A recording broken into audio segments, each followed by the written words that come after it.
Welcome back to the Deep Dive. We're the show that looks past those perfect travel photos, you know the ones, and really digs into what it takes to actually do the trip.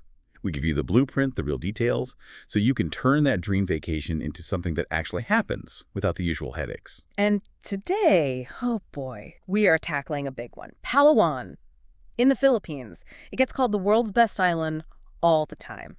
It's basically the definition of paradise for a lot of people. Everyone wants to go there. Right, but wanting and doing are two different things. So, our sources for this deep dive aren't the glossy brochures. Nope, we're working from the real stuff. Detailed travel notes, budget spreadsheets, step-by-step logistics, stuff made for actual mid-range travelers thinking about this exact trip. We're cutting through the hype here. Exactly. And our mission today is, well, it's critical. We need to look beyond the stunning pictures and give this whole idea a proper reality check.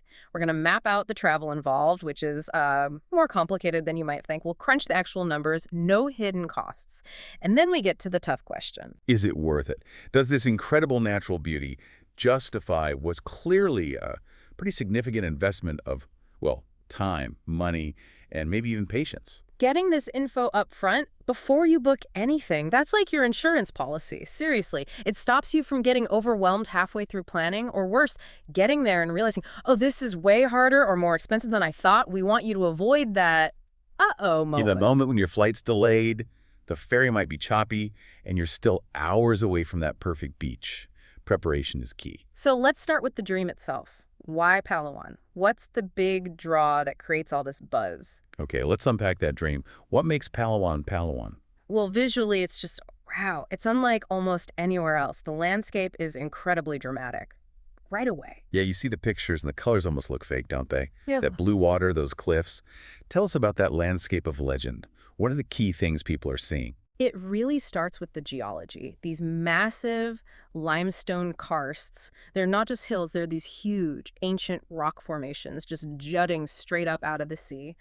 Geologically, they're like old coral reefs pushed up and carved out over millions of years. They're enormous, and they frame absolutely everything, gives it that epic feel. And those cliffs set the stage for the water, I guess. Exactly, the water. People talk about it being impossibly clear, vibrant blue. Sometimes it's deep sapphire, other times this almost electric turquoise. And because it's limestone all around, not like a muddy river mouth, the visibility is just insane. You feel like your boat is floating on air sometimes. But it's not just about looking at it, right? The sources really hammer home that you need to get in it. That's the adventure part. Totally. The whole adventure is about navigating through these karsts. The most famous spots, especially around El Nido, are the hidden lagoons. Secret lagoon, big lagoon, small lagoon. They're these pockets of calm water, often tucked away. And sometimes the only way in is through a narrow gap in the rocks. I've heard that. Like you sometimes had to swim through or duck down in your kayak. You do. Sometimes wait for the tide, and then boom, you're inside. These peaceful emerald green pools, totally surrounded by sheer limestone walls. It's properly magical. And the light, the way the sun filters down through cracks in the rock overhead, it makes these beams in the water. It's, yeah. That's the postcard shot. That's the memory. And beaches, of course. Gotta have the beaches. Oh, absolutely. You've got these stretches of really fine white sand, often pretty empty if you get slightly off the main tour routes. Palm trees swaying, the whole classic tropical island vibe. It delivers on that promise. Okay, so Palawan isn't just one place. You mentioned El Nido. The sources break it down into two main hubs, right? El Nido and Coron. What's the difference for someone planning? Yeah, this is super important for your itinerary. El Nido is ground zero for those iconic limestone landscapes. The lagoons, the dramatic cliffs, the kayaking adventures. If that's the image you have in your head, El Nido is your main base. Okay, El Nido for the lagoons. What about Coron? Coron has stunning scenery too, definitely. But its big claim to fame, what makes it world-renowned, is what's underwater. Coron is famous for wreck diving. Seriously world-class. Back in World War II, a whole fleet of Japanese supply ships got sunk there by the U.S. Navy. And now, those wrecks, the Arako, Akitsushima, Olympia Maru, they're dive sites. Whoa, hold on. Can anyone dive those? What's that like? Well, some are pretty deep, like the Arako, really for technical divers, but others, like the Olympia Maru, are shallower, more accessible for regular certified divers. And they're amazing because it's this mix of history, you know, seeing these massive wartime ships, but now they're completely covered in coral and teeming with fish. It's a totally different kind of adventure compared to paddling in El Nido. Okay, so landscapes and lagoons in El Nido, Yeah. diving, and history in Coron. But the core activity, the thing everyone has to do, is island hopping tours. Mandatory. You just can't go to Palawan and not do island hopping. It's the experience. You spend the day on a traditional boat called a banca, visiting different spots, snorkeling, swimming in these beautiful coves.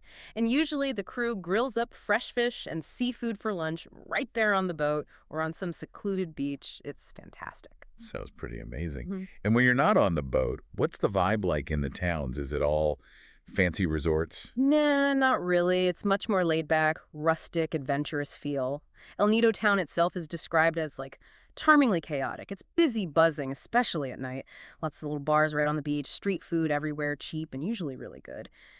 Coron town is generally a bit quieter, maybe more focused on the dive operations, but still has that island charm. And the people, what's the interaction like? Oh, that's a huge plus. The sources always mention how friendly the locals are. Filipino culture is really big on hospitality. People are genuinely welcoming, quick with a smile. It makes you feel like you're actually escaping, not just in some sterile tourist bubble. Okay, the appeal is undeniable. Stunning beauty, real adventure, friendly vibe, sounds perfect, almost too perfect, which usually means there's a catch. And I suspect the catch involves getting there. Time to talk logistics. Exactly. We need to pivot from the dream to the practical steps. Because accessing this kind of beauty, well, it takes some effort. This is where the planning gets serious.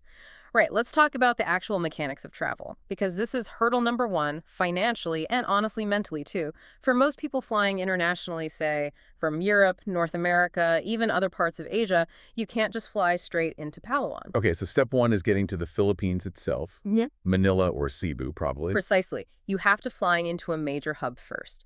Usually Manila, that's MNL airport code, or sometimes Cebu, CEB. Only then do you deal with getting the domestic flight over to Palawan. And this is where it gets tricky, because you basically have three main options for that domestic leg, and each one forces a choice. Convenience versus cost. A big choice. All right, let's break these down.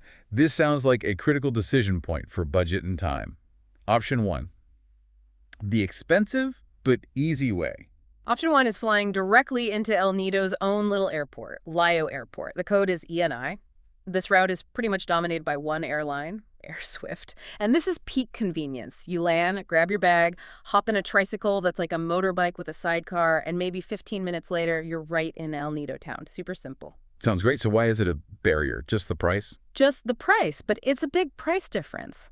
Because AirSwift has limited competition on that specific route, Manila to El Nido. They can charge a lot more. We'll get to exact figures later, but you're paying a hefty premium just to save yourself about 5 or 6 hours of ground travel. It's the easiest route, but it hits the wallet hard. Okay. Option two then, maybe for people heading to Coron first for the diving. That's flying into Busuanga Airport, code USU. This serves Coron.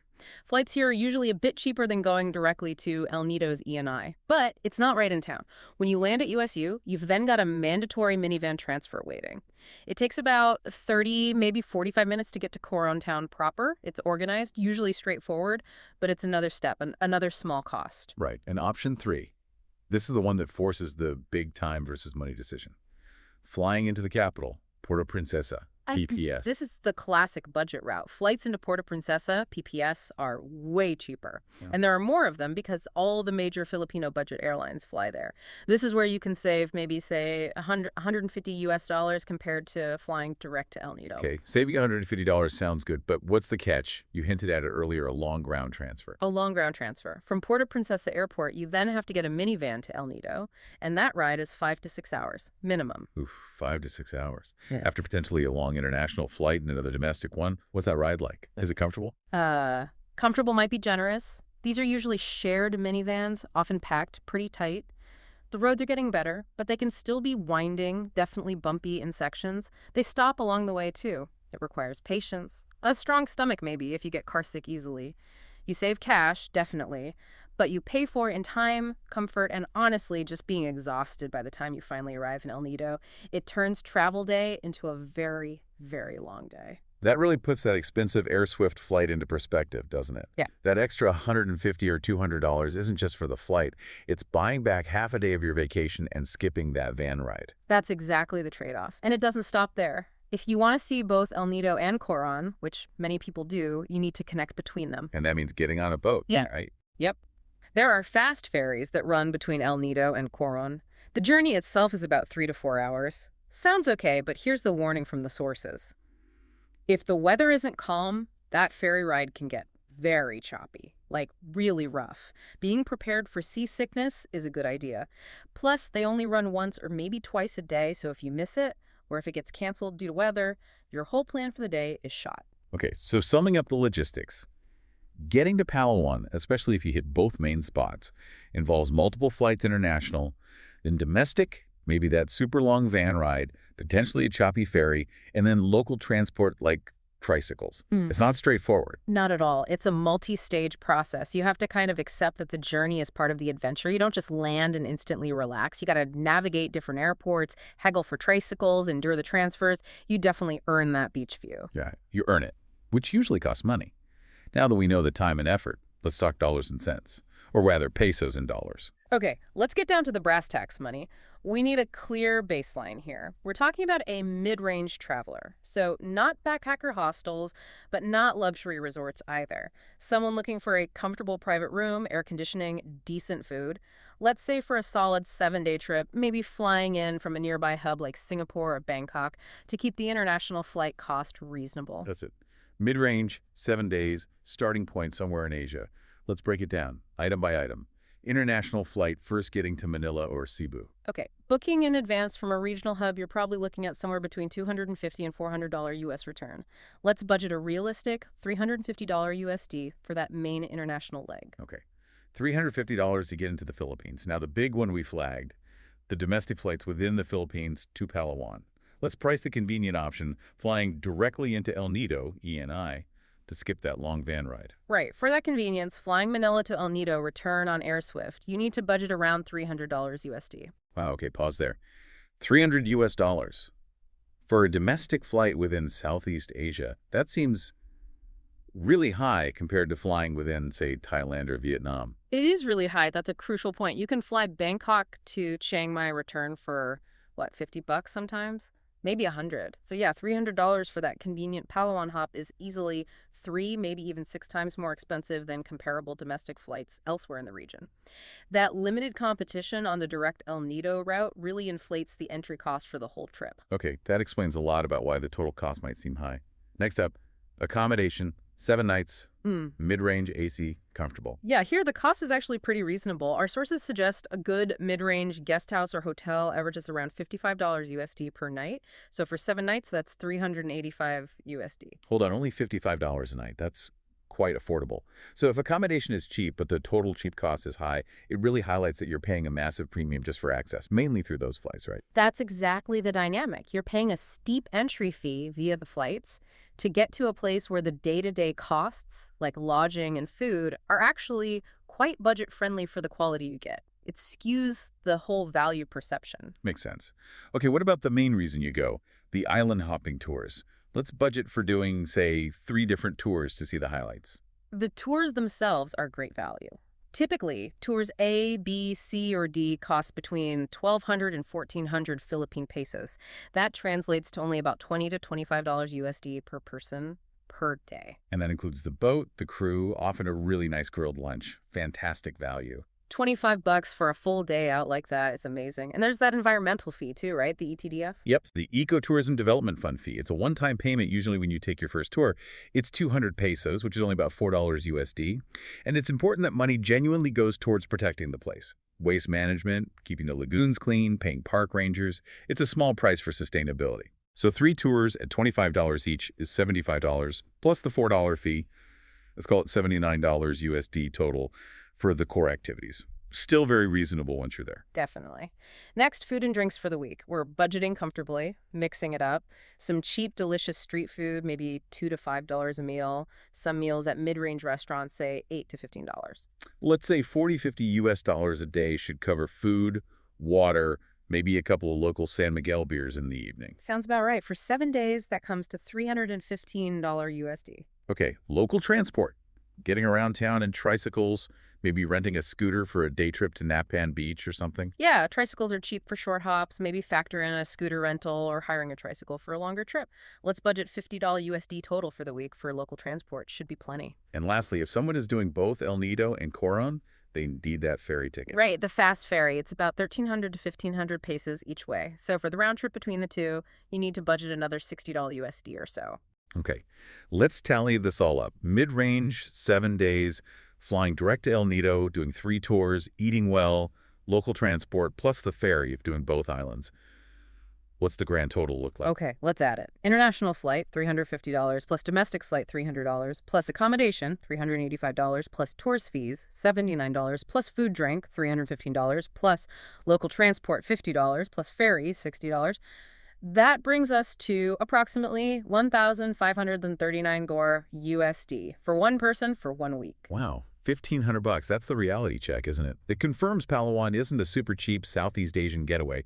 That domestic flight is the killer. It really is. You can live relatively cheaply once you land, but getting there conveniently costs a premium. It positions Palawan as more expensive than, say, Thailand or Vietnam for a similar length trip. So if $1,539 is the calculated base, what should someone actually budget for comfort, maybe some buffer for unexpected things? I'd realistically advise budgeting $1,600 to $1,800 USD for that week to be comfortable, not worrying about every single peso. And remember, that doesn't include your travel insurance, any diving packages in Coron which are extra, or bringing home lots of souvenirs. If you stay longer, say 10 days, you could easily be looking at $2,000 to $2,500. It's a serious financial commitment. Which brings us to the absolute crucial point, maximizing that investment. If you're spending $1,600 plus and dealing with the travel hassle, you need to make damn sure you get the paradise you paid for, which means timing and expectations are everything. Absolutely. Given the cost and the effort involved, timing isn't just important, it's everything, non-negotiable. If you're dropping this kind of cash and time, you have to go when the weather guarantees that iconic Palawan experience. The clear water, the sunshine, the calm seas. Okay, so what is that magic window? When should people be booking? The key window, the absolute best time, is the dry season. Roughly, that's from December through to May. That period generally means consistent sun, lower humidity, and crucially for the island hopping, calm seas. Calm seas mean that amazing water clarity and, most importantly, no canceled boat tours. Right, because I sense a but coming. What happens if someone tries to save money or just has inflexible dates and travels outside that window, say in the rainy season? The sources mentioned a big risk. It's a huge risk, potentially disastrous for your trip investment. The rainy season, especially later on, like September, October. Yeah. You get a high chance of rain, obviously, which dulls the colors, makes photos less impressive. But the real killer is the potential for storms and rough seas. If the Philippine Coast Guard says the conditions are too dangerous, they shut everything down. All boat tours are canceled, grounded. So you could spend the $1,600, fly all the way there, endure the transfers, Yeah. and then find out the main reason you came, the island hopping, is just off. For days, potentially. Exactly. You're stuck. You've paid the premium entry fee to basically sit in town, maybe deal with power outages, and watch it rain. It's the definition of wasted money and vacation time. So dry season only, seriously, December to May. Protect your investment. Okay, message received. Dry season is mandatory. But even if you go then, you still need to manage expectations about the infrastructure, right? It's not like arriving in Singapore or Hong Kong. Oh, definitely not. Palawan is developing, for sure, but it's still an island province with challenges. Yeah. You have to accept these as part of the deal. First big one, island time. Things just run slower. Don't expect hyper-efficiency. Flights might be delayed. Ferries might leave late. Getting your food in a restaurant might take a while. You have to relax, go with the flow. If you try to fight it, you'll just get stressed. But hang on, if you're paying nearly $2,000 for a week, Mm-hmm. shouldn't you expect things to, work? Power cuts, really. It's the paradox of Palawan. You're paying premium for the natural beauty, the relative remoteness, not necessarily for flawless infrastructure. And yes, the sources are clear. Power outages are still a thing, especially in El Nido, which is further out. Good hotels have generators, yes, but don't expect perfect, uninterrupted 24/7 power and Wi-Fi like you'd get in a major city. It's part of the trade-off for being somewhere less developed, more raw. Can you give a couple more specific examples? Things that might catch a first-timer off guard even in the dry season? Well, besides the travel delays, internet is a big one. Wi-Fi can be patchy and slow outside of the better hotels. Mobile data signals can be weak in many areas. So if you're planning on working remotely or needing constant connection, that could be frustrating. Also, simple things like getting a tricycle. There often aren't fixed prices for longer trips. You need to haggle a bit. It takes a little time, a bit of patience. It's just different. But arguably, that slower pace is also part of what protects its charm. Good point. And finally, given how beautiful and fragile it seems, There's an ethical side, too. Responsibilities for visitors. Hugely important. Palawan's ecosystem is precious and under pressure. Visitors have a role to play. Be super careful with your trash. Pack it in, pack it out if needed. Use only reef-safe sunscreen. This is often mandated now, actually, to protect the corals. And obviously, don't touch marine life, don't stand on coral. Just be a conscious, responsible visitor. Help keep it beautiful. Okay, so we've got the $1,600 to $1,800 plus price tag, the Yep. multi-leg travel ordeal, the potential for bumps and delays, the absolute need to go December to May. We've talked about the stunning lagoons, the wrecks, the whole vibe. Time for the final call, the ultimate verdict. Based on everything we've analyzed from these sources, is Palawan worth it? Okay, the verdict. It's a resounding yes, but. A very important but. It's a yes if you fully understand and accept everything we've just laid out. Palawan genuinely is one of the most breathtaking places on the planet. It lives up to the hype visually, but it demands that you earn it, both financially and logistically. Remind us of those conditions again, the 4 Fs. Right. Palawan is worth it if 1. You absolutely commit to traveling only during the dry season, December to May. Don't gamble on the weather. 2. You can genuinely afford that $1,600 plus budget without it causing financial stress. Don't try to do it ultra cheaply by compromising on timing or safety.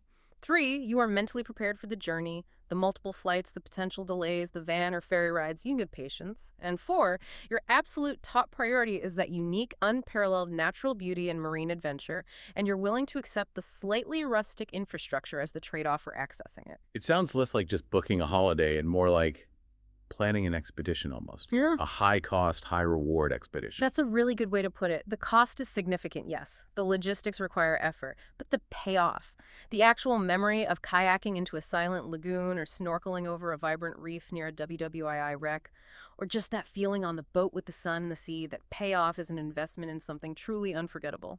It delivers on the dream, provided you plan smart. #outro. So let's wrap up this deep dive. The key takeaway really seems to be that Palawan investment ratio, high cost plus complex logistics plus careful timing. It's a prime-edged natural reward.